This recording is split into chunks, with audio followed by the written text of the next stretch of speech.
што се надам дека ќе се сложите, и не само за да произведуваме за домашниот пазар, него би требало и да извезуваме, што се вели, храна, но ние никако не трнеме од мртва точка. Зошто е тоа така?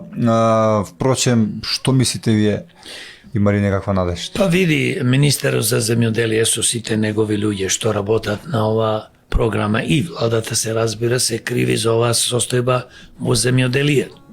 Ние кај нас нудиме некои си субвенции, тоа го измислија пред 15-20 години, му даваме на земјоделците одредена сума на пари, примерно за млекото му даваме 5-6 денари, не знам за компирите по 2 денари на кило и така натаму, што не е доволно. Даваме субвенции на одредени површини од земја што располагаат, нешто се обработува, нешто не, и се трошат отприлика околу 200 милиони евра годишно за субвенции. А фактички тие субвенции се давани за да можат некои институции, почнувајќи да речеме пример од Министерството за земјоделие и сите тие што ги одобруваат, да може да му кажат на земјоделецот: сега ќе ти дам толку, ама дај малце парички назад. И ние предлагаме во земјоделството да тргне еднаш за секогаш. Значи треба инвестиции во земјоделството, како и за сега, како и за туризмо и за градење фирми и фабрики. Значи ние предлагаме на место овие субвенции да се доделуваат, да се укинат. Но затоа на секој земјоделец ќе му гарантираме откуп и цена. Цена која што ќе му ги покрие трошоците за производство и цена која што ќе му гарантира одреден профит. Значи, што повеќе земја имаш, што повеќе крави, што повеќе стока имаш за гледување овци и така натаму, кокошки и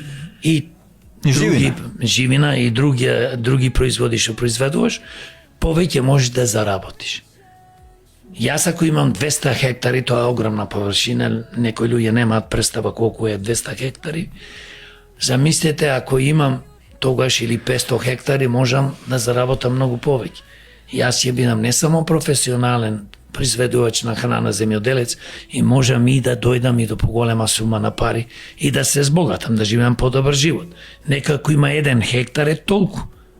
Со 1 хектар не можеш да бидеш ти земјоделец. Ти можеш да произведуваш, ама тоа не го бив. Не можеш ти да очекуваш од 1 хектар да живееш од тоа. Така да се, тоа е најважно, да се гарантира цена и откуп. Број 2, да се финансира во земјоделието. Тоа значи, како што реков, печеја се мини фабрики низ цела Македонија за преработка на овие производи, а не таму Росомон да ги сечат праските, да ги фрлаат, или млекото. Глупости невидени. Значи, млекото можеш да го произведиш, од млеко чуда можеш да произведиш. 50 производи. Не е само сирење, кашкава, лурда. Значи, можеш чуда да правиш. Да. Има производи, гледај, оди во фабриката Несле. Оди во фабриката, со нив договори се, ќе ти дат рецептите, ќе му платаш одредена сума на пари 5-6% на тоа е така се работи, и ќе ги произведуваш вакви кашкавали, такви кашкавали, вакво сирење, такво и така натаму. Тоа е исто и за, пазите, јас пак ќе речам, сум гледал и гледам за производство, фабрики, фирми, електрани. Тоа ме интересира, бидејќи сум економиста. Гледа пред некој ден за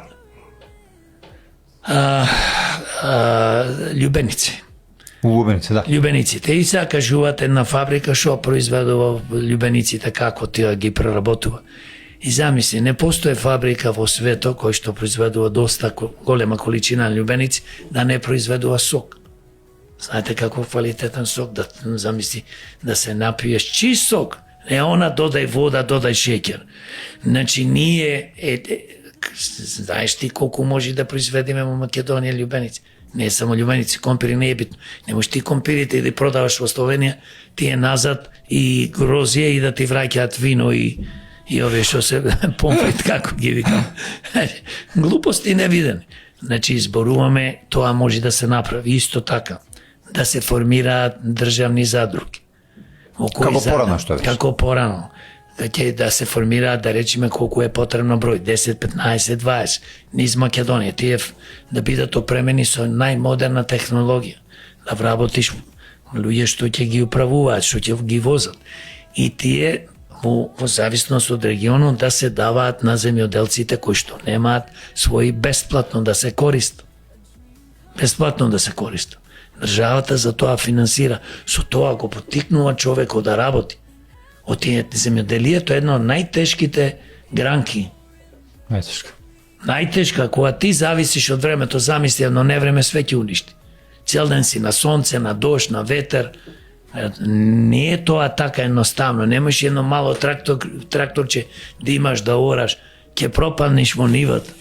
Треба специјални трактори, комбајни и све што е за сеење и така натаму. Да се подобри, луѓето да сакаат да се занимаваат. Јас што да велам, ако имаш ти трактор цел ден да те печи сонце, ќе речеш ексик земјоделие. Еве сега почна и тракторите да ми ги одзимаат со ова сейфсите. Да, ако возат без регистрација ова лудачки закони. И фалиш травча некој. Да, сега, одиме сега нашите трактори модерни се со кабини, како во кола, со натре со клима, нормално што би требало. Значи ние